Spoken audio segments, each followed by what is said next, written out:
लसीकरण म्हणजे काय? लहान मुलांमध्ये लसीकरणामुळे कुठल्या आजारांपासून बचाव होतो? लसीकरण केल्यामुळे समाजाला कुठला फायदा होतो? आणि लसीकरण वेळेवर का केले पाहिजे? बालपणातील लसीकरणाचे महत्त्व.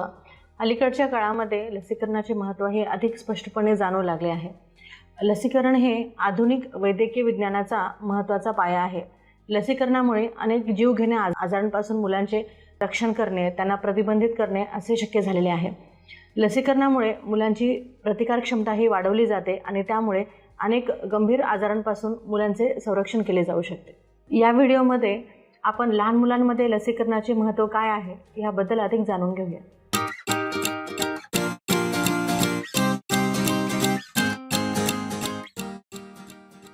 नमस्कार, मी डॉक्टर शिल्पा रवींद्र पाटील, समर्थ न्यूरो आणि सुपर स्पेशालिटी हॉस्पिटलमध्ये बालरोग तज्ज्ञ म्हणून कार्यरत आहे. आमच्या इथे 24 तास अत्यावश्यक सेवा उपलब्ध आहे. तसेच लहान मुलांचे लसीकरण, वारंवार होणारा सर्दी खोकला, वजन व उंची न वाढणे, आहाराविषयी तक्रारी ह्याविषयी मार्गदर्शन व उपचार केले जाते. लसीकरण केल्याने अनेक गंभीर व पसरू शकणाऱ्या रोगांचे प्रमाण कमी होते व त्यामुळे समाजातील मुले देखील सुरक्षित राहतात. सर्वांना लसीकरण केले तर कुणालाच हे रोग होणार नाहीत व कुणालाच हे रोग नाही झाले तर समाजातून असे अनेक रोग कायमचे नायनाटही होऊ शकतात. ह्याचे एक उत्कृष्ट उदाहरण म्हणजे देवी म्हणजेच स्मॉलपॉक्स आणि पोलिओ. लसीकरणाच्या शोधामुळे किंवा लसींच्या शोधामुळे देवी म्हणजेच स्मॉलपॉक्स आणि पोलिओ ह्यासारख्या रोगांना आपण समाजातून नाश करण्यास किंवा त्यांचा नायनाट करण्यास यशस्वी झालेलो आहे. आपण इतिहासामध्ये मागे वळून बघितलं तर देवी म्हणजेच स्मॉलपॉक्स हा एक अत्यंत घातक आणि संसर्गजन्य रोग होता. ह्या रोगामुळे रोगी कदाचित मृत्यू पण व्हायचा, नाहीतर त्याच्या चेहऱ्यावर कायमचे व्रण राहायचे, आंधळेपणा यायचा. ह्याचा नायनाट करण्यासाठी इंग्लंडमधील डॉक्टर एडवर्ड जन्नर ह्यांनी 1796 साली ह्या लसीचा शोध लावला. ही लस मानवाच्या रोगप्रतिकारक शक्तीला देवीच्या म्हणजेच स्मॉलपॉक्सच्या विषाणूविरुद्ध प्रतिकार शक्ती देते. ह्या शोधामुळे जगभरामध्ये देवीच्या रोगावर नियंत्रण मिळवण्यात शक्य झाले आणि 1980 साली जागतिक आरोग्य संघटनेने देवीचा समूळ नायनाट झाल्याची घोषणा केली. त्याचप्रमाणे लहान मुलांमध्ये होणारा लकवा म्हणजेच पोलिओ ह्याच्यावरील लसीच्या शोधामुळे तसेच पल्स पोलिओ ह्यासारख्या विविध उपक्रमामुळे आपण 27 मार्च 2014ला भारत हा पोलिओमुक्त झाल्याची घोषणा करू शकलो. लसीकरण म्हणजे काय? लसीकरण म्हणजे एखाद्या आजाराचे मेलेले जंतू किंवा इनॲक्टिव्हेटेड जंतू किंवा त्या जंतूचा एखादा पार्ट हा लसीच्या स्वरूपामध्ये शरीरामध्ये इंजेक्ट केला जातो, म्हणजेच इंजेक्शनद्वारे दिला जातो. आणि ह्या आपण जे शरीरामध्ये हे जंतू जे सोडतो त्यामुळे आपल्या शरीराची रोगप्रतिकारक क्षमता जी आहे ती ही या रोगाविरुद्ध अँटीबॉडी तयार करते. पण हे जंतू हे कमी प्रमाणामध्ये असतात किंवा ते इनॲक्टिव्हेटेड असतात, त्यामुळे आपल्या शरीराला ते कुठलीही हानी पोहोचत नाहीत, पण अँटीबॉडी तयार होतात. भविष्यामध्ये जर का आपण ह्या आजारांना एक्सपोज झालो तर ह्या ज्या तयार झालेल्या अँटीबॉडी आहेत ह्याच अँटीबॉडी सक्रिय होऊन आपले त्या आजारांपासून रक्षण करतात. त्यामुळे आपल्याला जर आजार झाला तरी तो अत्यंत गंभीर स्वरूपाचा नसतो. प्रत्येक महिन्यामध्ये आपण मुलांच्या आरोग्याविषयी तसेच त्यांच्यामध्ये होणाऱ्या आजारांविषयी अधिक नवीन माहिती जाणून घेऊया. लसीकरण हे लहानपणीच का करावे? लहान मुलांमध्ये प्रतिकार क्षमता कमी असते किंवा बऱ्याचशा आजारांना ते एक्सपोज झालेले नसतात, त्यामुळे अशा आजाराविरुद्ध अँटीबॉडी त्यांच्या शरीरामध्ये नसतात. त्यामुळे जर का लहान मुलांचे लसीकरण केले तर लहान मुलांमध्ये होणारे आजार जसे गोवर, टायफॉईड, अतिसार, जुलाब अशा विविध आजारांपासून आपण त्यांचे रक्षण करू शकतो. लसीकरणामुळे अनेक जीवघेणे आजार आटोक्यात आले आहेत.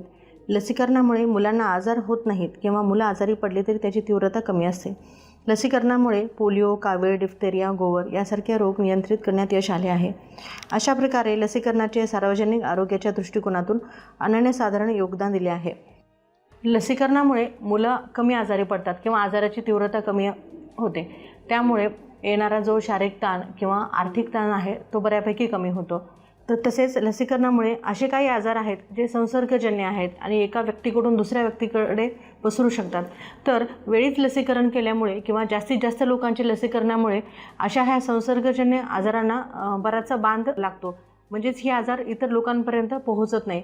त्यामुळे समाजातल्या बऱ्याचशा लोकांचे अशा आजारांपासून रक्षणही होते. लसीकरणामुळे मुलांची रोगप्रतिकारक क्षमता ही डेव्हलप होते, त्याचा विकास होतो. त्यामुळे इम्युनिटी मुलांची सुधारते आणि मुलं ही वारंवार आजारी पडत नाहीत. तर बऱ्याच वेळेला आपल्याला वाटते लसी ह्या सुरक्षित आहेत का किंवा त्यांचे साईड इफेक्ट्स काही आहेत का. आधुनिक लसीकरणाची प्रक्रिया ही अत्यंत सुरक्षित आहे. शास्त्रज्ञ आणि वैद्यकीय तज्ज्ञांच्या कठोर संशोधनानंतर आणि चाचण्यानंतर लसींचा वापर सुरू केला जातो. त्यामुळे लसीकरण देणे हे मुलांसाठी अत्यंत सुरक्षित आहे आणि त्याच्या दुष्परिणामांचा धोका हा अत्यंत अल्प असतो.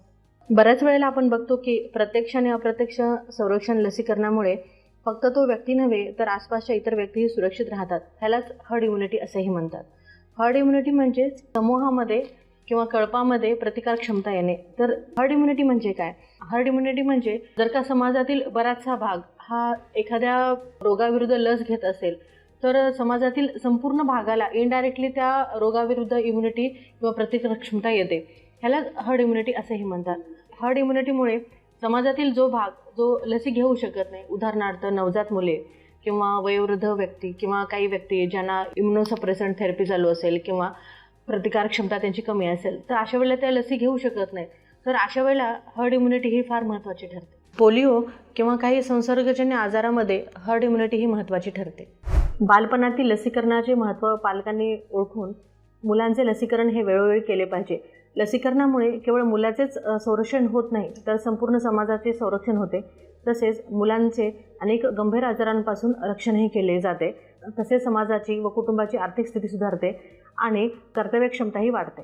व्हिडिओ आवडल्यास व्हिडिओला लाईक करा आणि लहान मुलांबद्दल अशा विविध तक्रारी किंवा आजारांविषयी जाणून घेण्यासाठी आमच्या यूट्यूब चॅनलला लाईक करा, शेअर करा आणि सबस्क्राईब करा.